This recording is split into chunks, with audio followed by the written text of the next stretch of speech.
Hi friends, welcome back to activity time. I want you to, out of your packet that we gave you, grab your paper that looks like this. Pause the video and go and grab this paper. It's like a little cutout flower.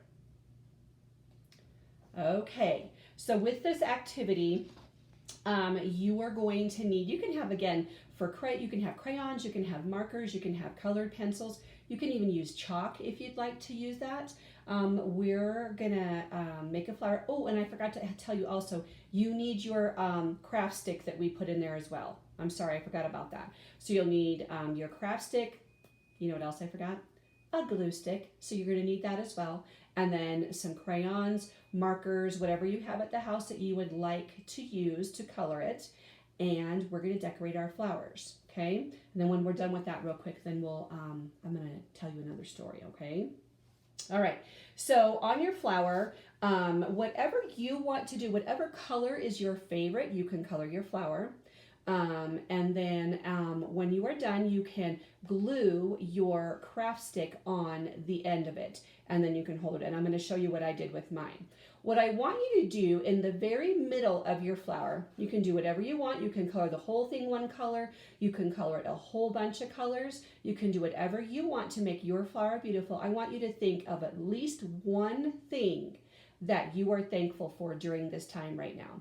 I know we talk about that a lot during Thanksgiving, and that we're thankful for different things, like our families and our cars and our houses and food and those types of things.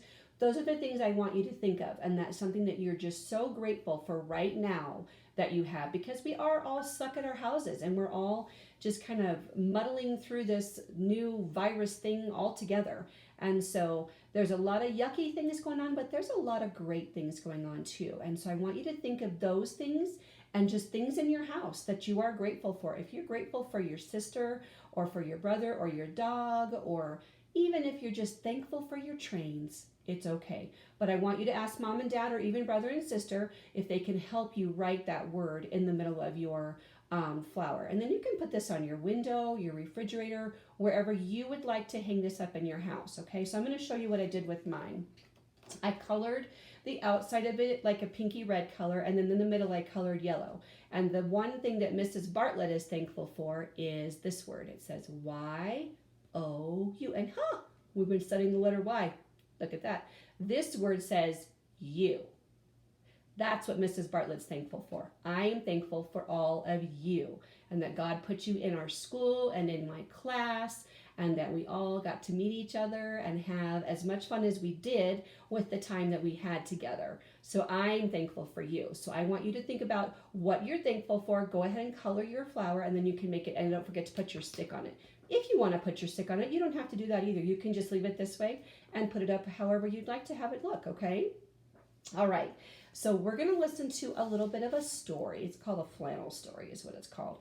And it's a story that doesn't have pages. Kind of like what we did the other day with the seed, and the seed that was trying to wake up, remember? And he couldn't get his jacket off because he was so tight and stuck in his jacket. Well, this one's called the big turnip. And turnip is like a vegetable. That's what it is. And it grows in the ground.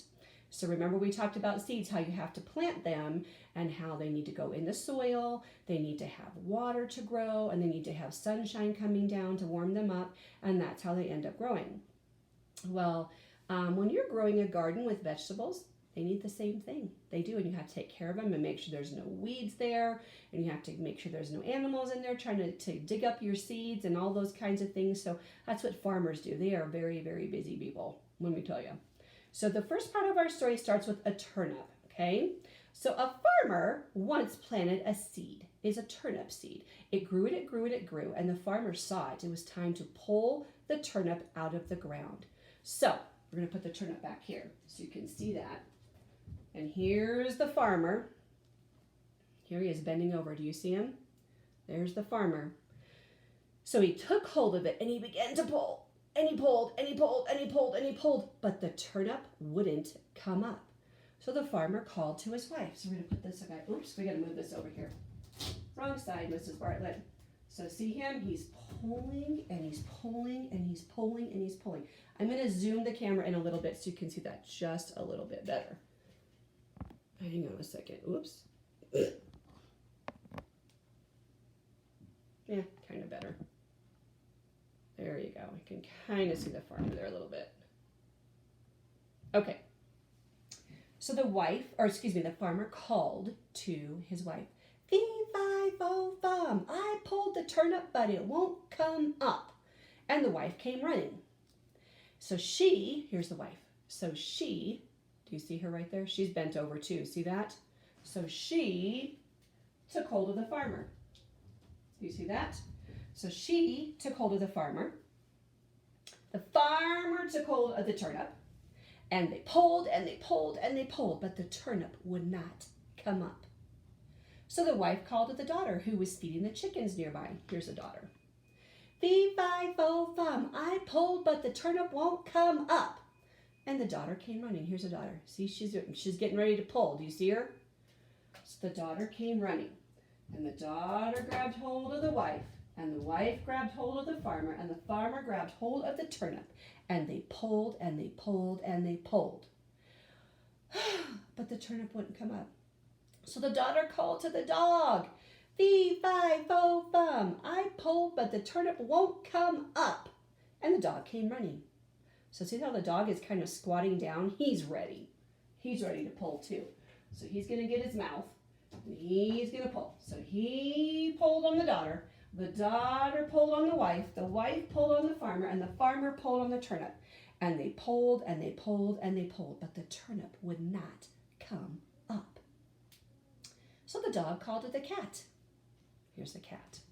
Fee-fi-fo-fum, we pulled, but the turnip won't come up. Here's the cat. So the cat came running, and the cat, he took hold of the dog. He's going to take hold of the doggy's tail. He took hold of the dog, and the dog took hold of the daughter, and the daughter took hold of the wife, and the wife took hold of the farmer, and the farmer took hold of the turnip. And they pulled, and they pulled, and they pulled. But the turnip wouldn't come up. So the cat called to the mouse. Fee-fi-fo-fum, we pulled, but the turnip won't come up. And the little mouse came running. Here he is. And the mouse came running. That little mouse can't help. He's too little, said the dog. Oh, booey, squeaked the mouse. I could pull the turnip up all by myself, but since you've all been pulling, I'll help you too. So the mouse took hold of the cat. There he is.